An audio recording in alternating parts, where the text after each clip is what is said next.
السلام عليكم، شو صار؟ احنا في قناة جيمنج ابو كرار. طبعا اليوم كيف تعمل تمثال بكاكس الدايموند. طبعا تجيب اطار ابيض بالكوارتز او اي شيء عندك ابيض، تبني على طريقة تجيب هذا الخشب محلل وتجيب هذا الخشب. بالبداية تسوي هيج. طبعا هو التسلسل راح يصير هيج، بس هو شلون يعني اقول لكم صعب يعني لازم يصير عمودي. تعرفون شلون يعني؟ بهاي الطريقة وتكملون يكون هيك يجي. يعني شوف شلون صار.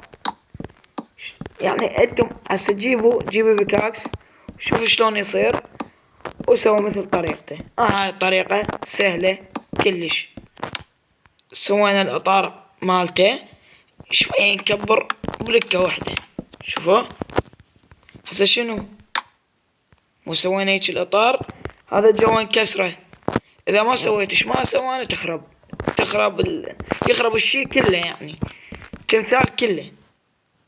هيج الدور تجون تبنون شلون قوس المائل، قوس مائل هيج.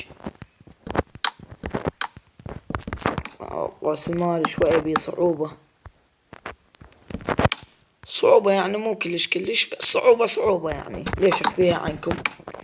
هيج لازم يجي شاقولي. شلون شاقولي يعني؟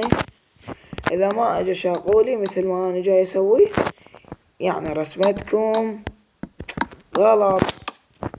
والرسمات سهلة تتعلمها مرة واحدة. الدور ها هي تعلمتها تبع شلون صار. طيب شوية يراد له تكبير، كبره منه. شو تسوون؟ شوفون هاي الفراغات، تسوون هيك. لازم تبنون على الفراغات عمود تحطون بنصها دايموند. كل ما ترتفعون بلكة، كل ما ترتفعون بلكة، كل ما ترتفعون بلكة. وبهاي الطريقة تصير وياكم. مو شوف شلون تقفل تجيبون دايموند. هو لازم شوي ويا صوف. اوكي، تحطون واحدة هنا واحدة هنا واحدة هنا. طبعا هو الشكل مو كلش يعني ان شاء الله احنا نتطور. يعني بدو تطور ان شاء الله. خربانة هسه كل شي زايد توخروه. هذول الحفر الجوا وكل بلكة دايما تحفر لك حفرة جوا.